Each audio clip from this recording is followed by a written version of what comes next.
Welcome Under the Moon Gate. I'm Erin Bagwell, a developing intuitive medium, awakening witch, and documentary filmmaker. I'm sharing what I'm learning about living from the dead with stories and interviews to inspire us to find the magic within. And I'm so excited today because I had some updates and news I had planned on sharing, and then I got a text message, a 911 from Chris DeRosa, who said that Under the Moon Gate had been chosen for Tink Media's Audio Delicacies podcast treats from 2024. A delicious selection of podcasts. I am so excited to be a part of this list.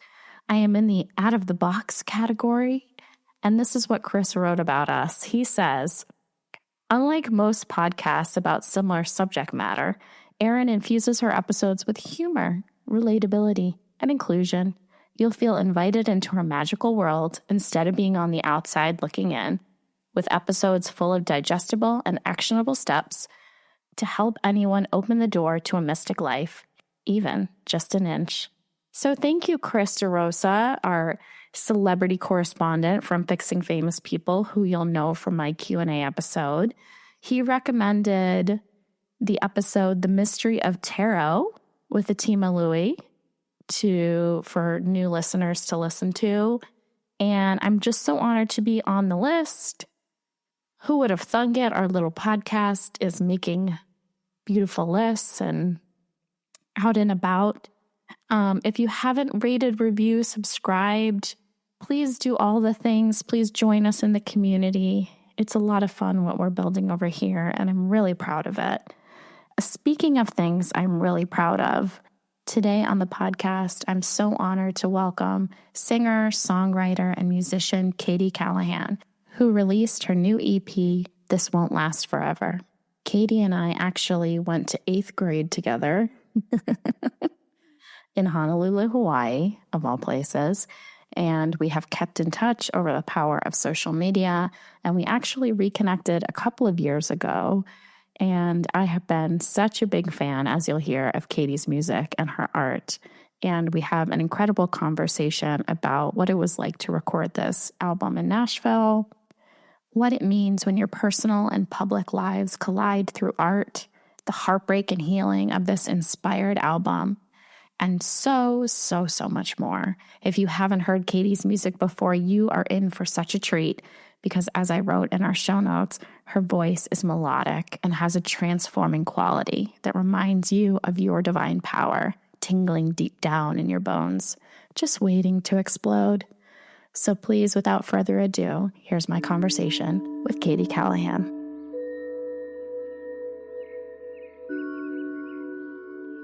Katie Callahan, welcome Under the Moon Gate. Thank you so much. I'm really, really pleased to be here. I was thinking about this conversation all day today, and I was like, am I Katie's biggest fan? Am I? I mean, I have to be like in the top Spotify listeners. And I like freak out when you have new music. I think I'm up there. I might fight someone for your fandom. I was going to say I'll facilitate the fight, but I won't. We don't condone violence. We don't. Oh, I mean, my girls know all the words to all your songs because I play them all the time. Like, you really are a big part of our household. And when you were when I heard you were doing new music, I was like, I got to be the first. I got to get in there. I got to listen. And my God, I'm so excited about this. What are we calling it? Is it an EP? Is it an album? What do we call it? So it's technically an album, but I split it into two pieces to sort of just my brother. So I had my brothers were unofficial consultants on some of this project. And one was like, yeah, I got to this point and I had to kind of stop listening because it was a lot. And I was wow. I was like, that's an interesting idea. So I split them up just sort of like to let each section have its own breath. And then I think at the end, once they're both out, both the EPs are out, I think there's a way in the background to sort of link them back together. Yeah. So that like if you in the future search, it'll be one. I do like the idea of giving them their own space though, because the songs are so rich with story and detail. And I feel like your work I don't mean to say that it gets better and better with every listen, because I feel like it emotionally always hits me right away. Mm-hmm. But then as I sit with the music, as I play the music, things unwind and you listen Mm-hmm. and you hear things differently, Mm-hmm. and the guitar feels different and the vocal layering. I mean, you can really appreciate it. And I Mm-hmm. feel like it's almost like, I don't know what kind of expression I'm looking for, like a red wine. Like it Mm. ages in such a satisfying way as a Mm-hmm. listener. When Mm-hmm. you said your brothers are consultants, what does that mean? Are they just listening to things creatively? Are they musicians? Like, how are they helping on the process? I'm always curious about Yeah. who the people are. Yeah, I've never included my brothers in anything because they're boys and they're dumb. No, I'm just no. Both And my brothers. and we should tell people you come from a big family. I do. I come from. So my brothers are older than me. I have two older brothers and I have four younger sisters. So I'm the oldest girl.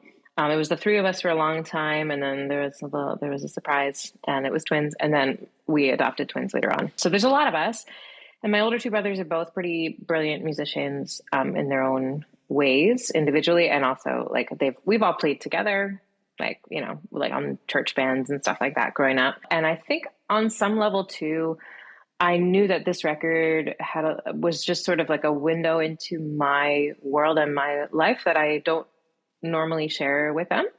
And I don't Mm. know, some of me was like, I think I want them to have access to that and also Mm. feel like they participate in some level. And my oldest brother is just like, he loves the process of all of this, the music. So he's super interested in it. And he's like, okay, and then what happens? And so as we were getting like demos done and then the first rounds of mixes and stuff, he was just like, just wanted to know, and that's, I don't know, like, your older sibling, I mean, you are the older sibling, so I'm sure this is true of you too, but, I grew up like just wanting to make him like proud of the things I did, and Mm. excited for me. And like, so to have him sort of preemptively be so excited about it was like such an encouragement to keep going. And how brave and vulnerable for you to decide, this album, which we'll get into, is very personal, has a lot of nuance, a lot of, complicated themes about relationships. Mm-hmm. And how nice of you to be like, I want you to kind of come in on this a little bit and be part of this and to know Mm-hmm. me and to know my experience. What a scary thing as an artist, because I feel like you put it all out there on this album. I did. Yeah. There's a lot. There's a lot. It's been scary, honestly. It's been scary. Like, are you really going to do this? Are you really going to say all these words? But I'm super proud of it. And it's not like it's done is the thing. Nothing about this record was retrospective. I tend to write, or historically I've written like looking backwards, like reflecting and condensing. And, but this is definitely like, as things were unfolding in my personal life, like I was writing about them. So there's nothing about it that's done, that's like completed. Mm-hmm. So yeah, there's like a freshness to it. And I guess a rawness to even the experience of other people experiencing it, like that. Yeah. Still feels like exposure. Not in a bad way, but. Definitely. How does one, when you write the words out and you're let's talk, like metaphors is coming to mind of you're writing mm-hmm. about, getting the suitcase for Christmas and how you felt like it was a little heavy handed, mm-hmm. Maybe a metaphor that you should leave. And then your last line of that song is, and so I did. When mm-hmm. you're kind of in that process of writing and exposing your truth, how do you then find the courage to like take it to the mic and say, we're going to record this and we're going to mm-hmm. name it and we're going to put it all out there? How does that work for you? I think I was scared. I think I know I live pretty internally, like mm-hmm. I have a pretty boring external life. Like I pick up my kids, drop my kids off, I do my job, pretty boring, but inside is always a something. It's, with the exception of the last few years, my external life is pretty boring. So I think like it was very important for me to think those words, and know that maybe they weren't like the nicest words that I could say or like the most careful mm-hmm. language.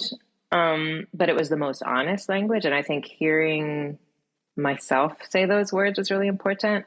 Mm. Um, and I think, I don't want to say like I felt, I did just, so, metaphor is about my former partner. And so I did share a lot of this music with him before I even went to record it. This maybe gets further into it than you want to, but like my experience of our partnership was that I had to keep a lot of things to myself. I didn't get Mm. to, and so his experience was his experience, and I was just pretty peripheral to it as he was, a lot of medical things, a lot of everything. Mm-hmm. And so it was important to me to not sort of repeat that. Like, I'm Mm. experiencing this, and I'm not going to do it in a way that writes you out of it. I never want you to be like blindsided by something that I do. I won't be um, edited by you either. I'm not going to be silenced by you, but I want you to know what's going out in the world from my perspective. I want you to know that I'm telling my story and this is how I'm doing it. It felt good to tell the truth, but man, I'm sick of being honest when it doesn't change the outcome either way. I'm still lonely, I'm still longing, and I'll wear it like a chain, tucked inside my shirt to keep it close and hidden. Steady as she goes, no one here will know. Promise day by day, you will fade.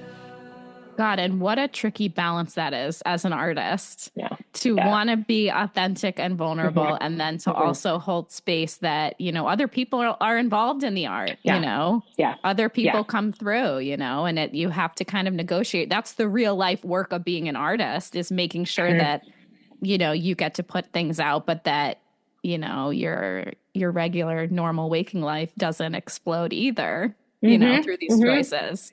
Totally. Totally. That reminds me a little bit of the Paper Crane song that you wrote, Mm-hmm. about kind of feeling like, or this was my interpretation of it, of you feeling like perhaps you had to like fold in your wings and make yourself a bit smaller in order to fit. What a deeply moving and beautiful, and just like, I don't know. We always say, in the art world, that the personal is universal. And I just feel like you describing that experience, so many women especially can just see themselves folding up, right? We're always asked to get smaller or to keep it to ourselves. And I love just the words you put to that song. So beautiful. That's a hard one. That's the one my brother was like, I had to stop after that. Oh, wow. That to me felt like a really, I don't know, it feels very exposing of several things, right? It's a little bit like, it's a lament, right? It's a song about feeling compelled to be small, or just fill in the cracks that already existed, in a life that was built long before I got there. And and part of me also, there's like a little bit of shame wrapped in that too, because I don't espouse those beliefs. That's not what I want to teach my kids, but I was living in a way that, that accommodated and adjusted and bent and shrank, lots of things all the time for the sake of, this bigger life or picture or whatever, these things that I was perceiving. And I don't even know if they were all the way true. If I had known how to say it earlier, I wonder what conversations could have been had then. I mean, I just want to offer a little bit of grace, because I feel like I know you, and I know that you're a mom of two, and, there are a lot of boxes that society puts us in that we then have to figure out how to climb out of. And I don't necessarily know that we're often choosing them. Like, I remember, when Sal and I first not even got married, but had kids, and we had to talk about finances because all of a sudden I wasn't working anymore, you know, and we had split bank accounts for such a long time because I had worked. And then all of a sudden I had to like ask permission to like get a bagel. Like there were all these weird nuances that I think being a mother, being a caregiver, being a woman in society, all of a sudden you're like, wait a minute, I didn't sign up for this. I didn't sign up to lose all this autonomy, but this is where I am. So I think, I don't know, I just think oftentimes we take a lot of pressure and put a lot of pressure on ourselves when there's a lot of shit that we're still trying to break down and break through. And these gender norms specifically can be so atrocious and so heavy. It's true. It's true. Received. Grace received. I think absolutely. And you know, for me, I was much younger than my partner. He was my boss when we got together. There was a lot in play, you know, that make that really, like, relationships are complicated. I made them very complicated in that early phase. So yeah, there was a lot of stuff that and because I was pregnant with my daughter almost immediately, it was like, there wasn't time to figure out those conversations or to even like, are we like a compatible couple, or like, what is the agreement for our lives and how this is going to work? It was just sort of assumed. The way I contributed to our home was to have my kids and to maintain them. You know, like that was my biggest contribution. And I think even it probably was even stated as such, you know, you sort of wake up and all of a sudden you're like, wait. I've like, you know, I'm the plaster in the cracks right now, and I'm not much more. As the years wore on, so did the crane, as it dragged behind the world made, till at once the bird was all but gone. And you watched me, God, what took so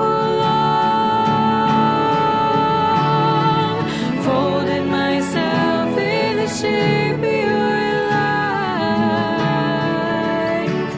I thought it was all that you wanted, to fill in the cracks in the walls I could find.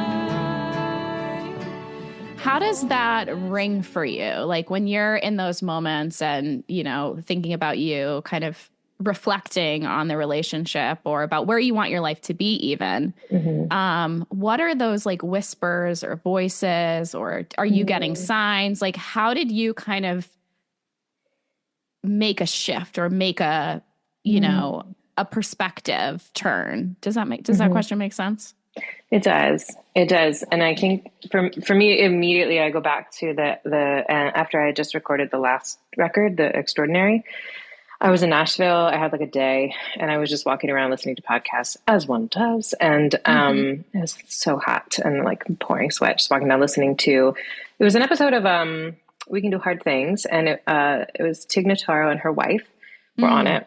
And they were talking about like what she called like a Tawanda moment, where basically like Tawanda, like from Fried Green Tomatoes, where Kathy Bates goes.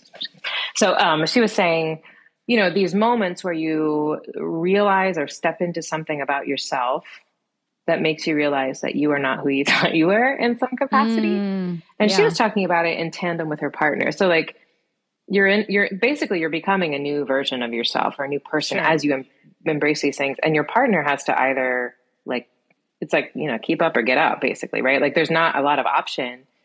Yeah.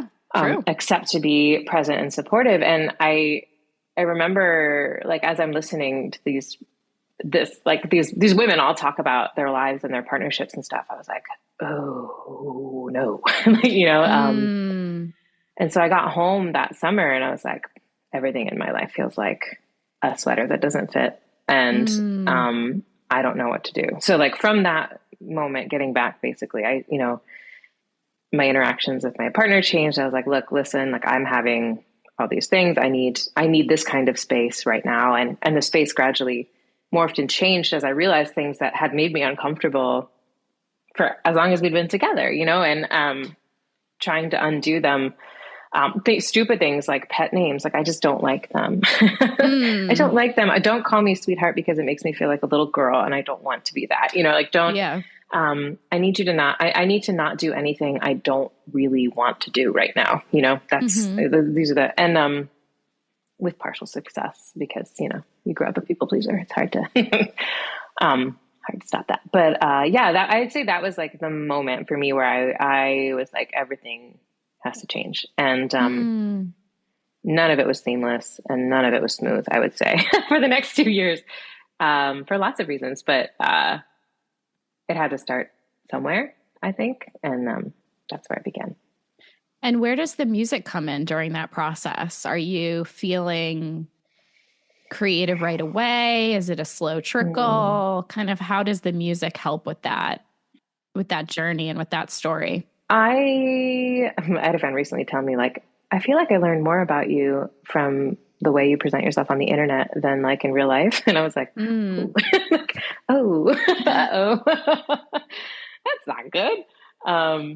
But I'm pretty withholding, right? Like in communicative way, like I'll keep it to myself, especially if I think like, they're in their own world. What's your astrological sign? I'm a Libra.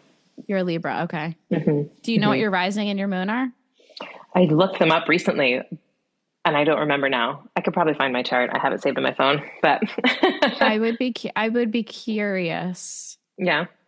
How that balance, the balance of the Libra, but it feels like it's almost getting anchored by others' needs and desires. So you're not balancing it out.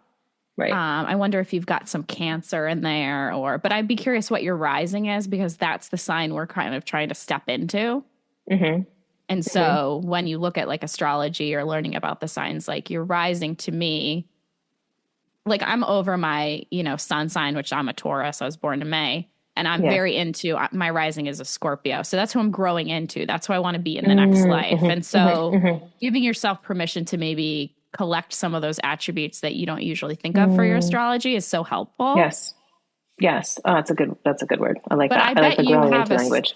I bet you have like a Leo or maybe even an Aries, like something is challenging you to step into your space. And I bet you have a really powerful rising. I'm going to look at that now. I'm like, Googling right now. I'm playing right now. Yeah. I'd be interested to know that. That all makes sense to me. But sorry, I got us sidetracked about that's okay. when the writing, when the creative, like juices start flowing and you can start processing a little or even just naming it sometimes. I'm trying to think what came first. No, yeah. The first song I wrote is not out yet. The first song I wrote was called Urgency. And it was this feeling of like, I gotta get out. I gotta get out. I gotta change. Something has to change. I gotta get out. And I wrote that well before anything else. And then things just sort of started to tumble out as they were being experienced. There was so much happening in our lives, in my life, that I just was like, the only way I'm going to get through this is if I try to like organize it in the way that I know how to, which is to write, to make art about it, to do something. On solstice, I do some witch-like shit, light a bonfire and burn the old out. You said, here's a pile of wood, go burn it. It was from the roof of our literal house. You said, burn the roof of our literal house. So I did. 'Cause 2 weeks before Christmas, you decided to renovate the room that we once called the nursery. All the furniture piled like ghosts in the hall. We tried to send proof of our babies, but the ceiling was damaged from water, and the hammering became relentless. I do the same thing. I really have to put art out in order to process something or share it. And I, much to my, family's chagrin, like I identify too with being very personal in a public way, because somehow that helps you, I don't know. It gives you permission to find the avenue away from shame is how I feel about it. Mm-hmm. I'm very curious. You mention doing some witch shit in metaphors. I know you have a pretty religious, background that has moved into more spiritual. Can you tell me a little bit about some of the spiritual themes that have inspired this album and kind of where you're at with it all? Everything is a symbol, right? Everything is a sign. Everything is a teacher. Everything. And the more I kind of could lean into that and find like small spots of ritual, I'm still not great at that. Like I'm still not great at it.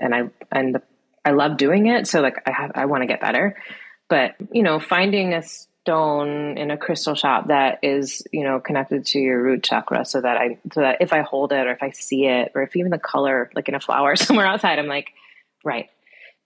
These are my feet on the ground, like this is my body on the earth right now. And my dad, this is a separate thought. So my dad, yes, I grew up very evangelical. My parents, instead of like hardening in their, as they've gotten older, I don't know, they've softened. They have such an openness to them, and not like in a woo woo way or anything, but they're just not, they don't shut you down. They don't shut down conversation just because it's uncomfortable. They're so curious. Yeah. So like one year, my dad at Christmas time was like, my best gift that you could all give me is if you just wrote me a few paragraphs beginning with, "This is what I believe."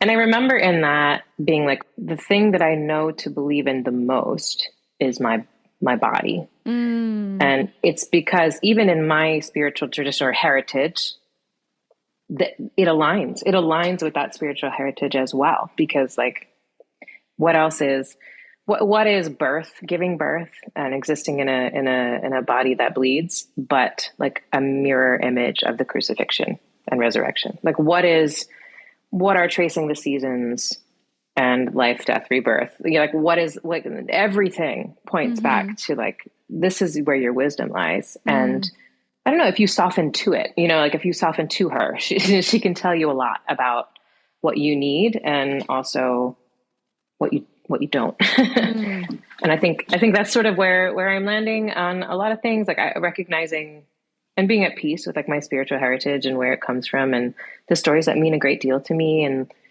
the stuff that I miss, all of that, like being at peace with holding all of that beautiful stuff and all of the stuff that caused pain. Yeah. And recognizing like, this is where I came from. This is the ground from which I came. Yeah. And I'm not going to punish myself for it, but I'm also not going to, wallow in it either. You mentioned like a divine feminine retreat. What was that all about? Tell us about that.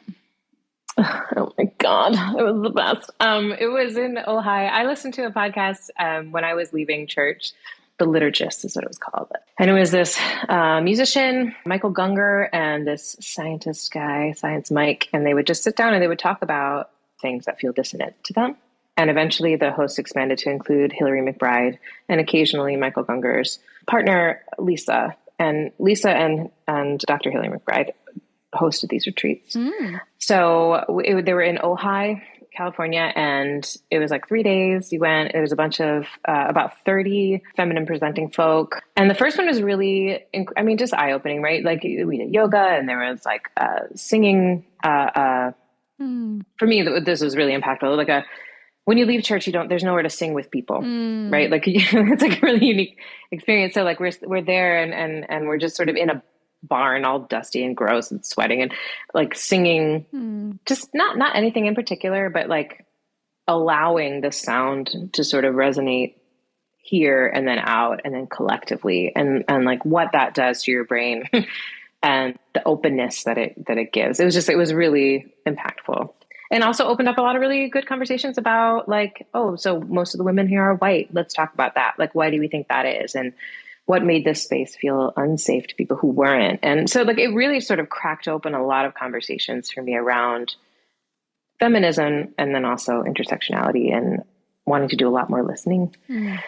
So that was incredible. I went back the next year as well, had a similarly like impactful experience. Have you ever read Megan Watterson's book about Mary Magdalene? No, you told me about it. Yeah. You told me about it, but I haven't read it. I'd be curious to know your thoughts because I feel like it's very interesting to add in the women's stories. Mm-hmm. And to Oh my God, totally. and to kind of have the pillar be supported by the divine feminine. And I Mm. think it really gives you not forgiveness for the patriarchal church, but it's like, oh, this is what was missing. It just it's very validating to Yes. read. Oh. And I Mm-hmm. think it makes you feel less insane.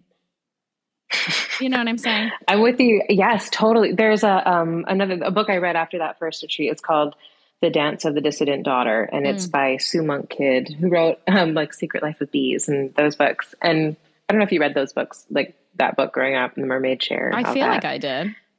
They're in the culture. Yeah, they're in the culture. Yeah, and there was a movie about it. They made The Secret Life of Bees a movie. But that book is about, it's a pretty deep dive into not archetypes, but like the things that we fall into, particular women from particular cultures fall into, like the good daughter and, you know, the mother figure and all those things. And also talks about exactly what you were just saying, stuff that's missing in Western spirituality, or at least Christianity, like how Sophia, the notion of Sophia evolved into the Holy Spirit, but lost any shape of her in it. So Sophia is wisdom, you know, Sophia is the, and that's all over the Hebrew text, but like, you know, like, but it's sort of like, oh, I don't know. I don't know Sophia. Sophia. I'm going to have to do some research about her. Oh yeah. Yeah. No, amazing. Yeah, she's a goddess of wisdom, essentially. A lot of overlap with her and like Athena tropes and that kind of a thing. Yeah. To me. I can't believe we get more songs after this. I'm like so excited. What's nice about writing short records is that like you really get to be on purpose about what goes in them and really make sure each thing is saying what you want it to say. And that's what's really cool about it. So the next, you know, the 4 songs on the B side, one of them to me sort of tells the whole story of all of this the best. And I wrote a song with Charlie Lowell, who's he's a member of Jars of Clay, but he's a keyboardist. He's played with me on all my records that I've recorded down there, but we got to write together this year, which is like such a gift and so cool. Yeah, I kind of can't believe like we're in like the time when things are going to go out into the world. Like, that's like, oh, it's now. Like, you know, we've been sitting on this for a while. It's now. It's happening. Is that song with Charlie a duet? No, it was actually really cool. He had like a track that he'd written, composed, and we sat down and I was working on a melody and the lyrics while we listened to it, and he was fiddling around, and it all just kind of came together. I was feeling for outcome, if we could get Post Malone to do a duet with you on that, I was feeling like if you could get, because there's something so gorgeous about that song and there's so many layers to it. Yeah. And I think to hear a man sing Steady As She Goes would like crumble you. Yeah. So I think we got to get, interesting idea. I think we got to get to him. We're going to put it out there. You know, he was the first one that popped into my brain because what do I know about music? But I think there's room for a man on that song. That's actually really interesting. It is really, I would have to think about like the implications of that, of him saying that. Not him specifically, but a him. Steady as she goes, steady, steady, steady, loosening my hold, steady, steady, steady, feel the changing wind, steady, steady, steady, pull me back again.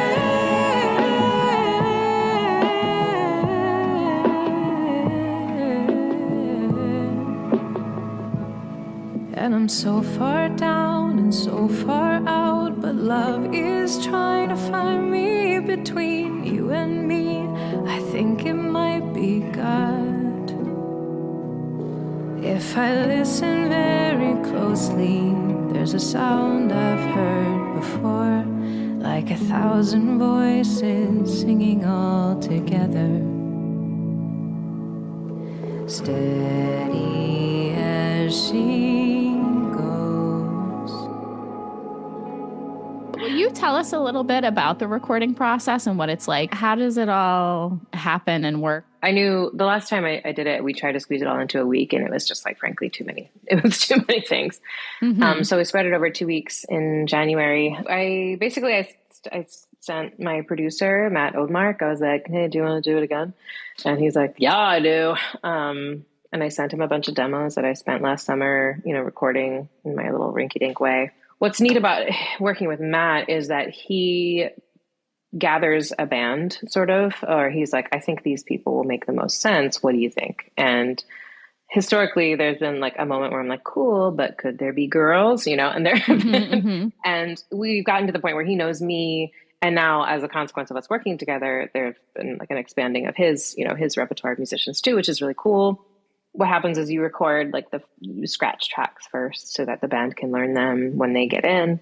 So we spent 2 days doing that. Then the band comes in. And they're amazing to have these people that are like, I mean, they're not only very cool, but they're deeply, deeply gifted, super insightful, and are like interested in helping your song get better. Like, in making it into something, I don't know. And it's like, it's my favorite thing. I love being in the studio so much. I love it, which is why people are like, you need to learn how to do it yourself. And like, while it would save a lot of dollars, it also takes away all of the joy, or a lot of it, because the stuff that I would be beating my head against the wall for, like they can just, and it's done. And also to be part of, I mean, you are, a person who's writing the music by themselves and recording by themselves, it's probably so refreshing to get the music out of your head and to be part of a dialogue a little bit. Yeah, totally. So I understand that would be so beneficial, because then you can kind of bend a little bit. Yeah. Well, for me, it just starts the process of letting it go, letting musicians in, and then also letting them dream with it on their own, like with my input, but not an iron fist, someone else can see themselves here and wants to tell a story as well. If that makes sense. Yeah, absolutely. It's all of those little, pieces coming together. And, kind of serving the intention of the song. It sounds really amazing and incredible. Yeah. Let's see what I have more notes for you. I really just want to shower you with compliments. Metaphors. I wrote perfect song ? I love metaphors. Thank you. Metaphors I've had in my, Spotify playlist for a while. So that one is, deep in there. Paper Crane broke my heart. Wow. What a song. And then what a goddamn year is so good, Katie. Thank you. I was in my kitchen crying, but dancing. Like the joy that you gave us to, let's say, like, oh my God, this year was shit. Because I think in all of our lives, we can hold on to the resonance that this was a weird year. But then the joyful energy that you brought to the song, oh my God, was so healing of like, we're going to do this. We're going to do this. We're going to get up. We're going to keep fighting. We're going to, put one foot in front of the other. And I was like, what a national anthem that song should be. I was obsessed. Thank you. Oh my God. Thank you so much. I love that song. And I don't know. It makes me laugh, and especially in the recording. My sisters came down to Nashville and recorded with me in January. We all got like stuck in a giant blizzard because for some reason it chose to be a blizzard at that time in Nashville, and it was crazy, but great, but so we're recording that story. If you listen back in the third verse, there's a line about throwing a party. And I wanted it to sound like we were at a party, so we're like, if you listen very closely, the line is, let's raise our glasses to whatever the shit was that got us all up off our asses. And if you listen very closely, you can hear my sister Beth say, you said ass. He left it in. So there's just like that, like, I don't know. It's just, yeah, man, it was real shit. Like there's so much that was so hard. And that's what makes it universal, I guess, like, is because, life be lifing out here, like life is lifing and people are in it. And, in so many different ways too, in so many different individual and collective ways, I'd say. And it's a really interesting, I wrote it about a different year and it's still. Oh, wow. It still makes sense. Still works. Still works. Mm-hmm. Yeah, I love how joyful the song is, even though it's kind of, it almost is like it's holding your hand and it's acknowledging like, yeah, this was really shitty, but let's dance about it or let's get up about it. There's something so totally upbeat about it that is so pleasurable and I don't know, emotional too. It feels like that thing that you need to listen to, like after you have a good cry, like ready for the whatever the next step of that is, where it's like, okay, we're moving kind of through it a little bit. Yeah. I like that. That makes sense. Time goes by, every day another new surprise, but not the good kind, like a jump scare, cheap and overrated. God, I'm glad we made it. What a goddamn year it's been. What a goddamn year it's been. What a goddamn year. Is there anything that you want to share about the album or the album art or anything that I haven't asked you about? There's so many, for me, many visual layers to this project, as with every project, but this one in particular. I spent a lot of time working on an art piece, a painting that's 9 panels, and each one is for each song. In Metaphor, the first single, there's a dead fox and a vulture in the painting. And the dead fox is actually something that it happened. Like I was, brushing my teeth one day and I looked out the window and there was just a perfect fox. It looked like it had just gone to sleep, and it had died outside behind a tree behind my house. And I was like, what do I do with this fox? And in the end, I just sort of like let it lie. And there was a day where the vultures came, and it was like a really strange thing to witness, but also just like a very complete thing to witness. Like, and I'm like obsessed with vultures right now. There's this in Nashville. There's this, I always go to the same coffee shop, and for some reason there's like 50 vultures that live in the trees and around it. So you'd see these like hulking, broody kind of birds, and there's like a community of them. It's crazy. And I just was like, I was so taken with them. And they're the things that, they're the things that break down the things that have died. They're the things that carry what's dead into, to return it to the earth, essentially. Well, you are the Undertaker's daughter, so. Exactly. Oh man. So, another metaphor is like breaking plates. We did a big photo series and video series with a photographer, videographer, director that I know and love named Anna Haas in Nashville. And she, basically we bought like 8 gazillion plates from Goodwill, and we just did a shoot about it. So we set up several vignettes. Like one, I'm holding all these plates. They keep stacking them on, and I dropped them all because I can't hold them anymore. Then they threw them at me, and I was like trying to catch them. And then, so there's this whole visual of these broken plates. So another thing that I wanted to do was to take that somehow and make it a physical thing. So I learned how to solder and used tile nippers, and I made a bunch of jewelry, like a bunch of necklaces with these Amazing. broken plates. Yeah, and the whole record is called "This Won't Be Forever." So to me, that's like the most reassuring. Steady as she goes. This won't be forever. Yeah, both in like the really positive way, like we're gonna get through this, and also like the sad way. This isn't forever. Nothing is forever. And I feel the old allures start to creep in, 'cause suddenly I'm company worth keeping. So sorry if I'm just too quiet or tentative, baby. I've been feeling so goddamn sensitive lately. 'Cause I fall in love with strangers, set on fire, so alive, it's painful.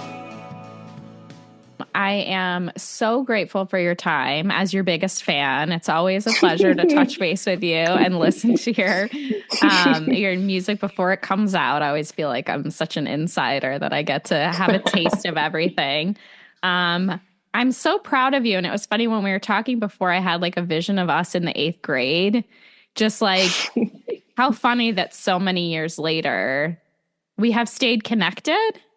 And I remain as proud of you now as I was back then to be your friend and to know you and to bear witness to your creative art. So I'm so grateful that you keep making. I know how hard it is to force time, to make time for yourself, especially as a mother. I'm just so grateful to know you. I can't wait for people to listen to this album and all your work if they're listening to you for the first time. And I will be forever hopefully getting the exclusive interview as you become, as your star continues to rise and rise. Always top of the list. And I'm not even kidding. I love it. Thank you, Katie. Thank you so much for being on the show. Thank you. No, I'm so grateful. Thank you so, so much.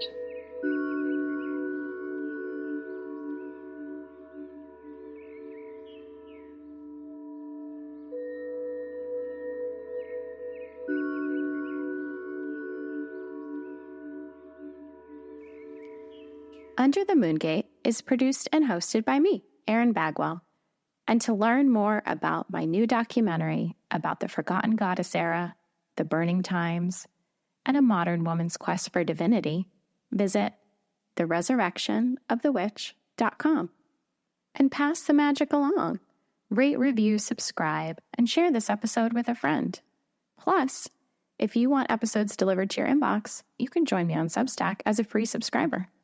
Okay, thanks so much for listening.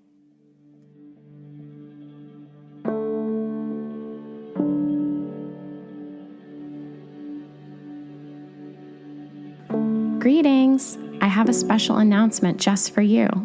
Join me Sunday, December 29th at 4 p.m. for an Under the Moongate New Year Intention Setting Workshop. During the workshop, I will lead us in a dream-finding meditation. We will journal to our inner subconscious and manifest together the seeds and goals for 2025. 2025. Tickets are free and online now at newyearunderthemoongate.eventbrite.com. I cannot wait to welcome the new year with you.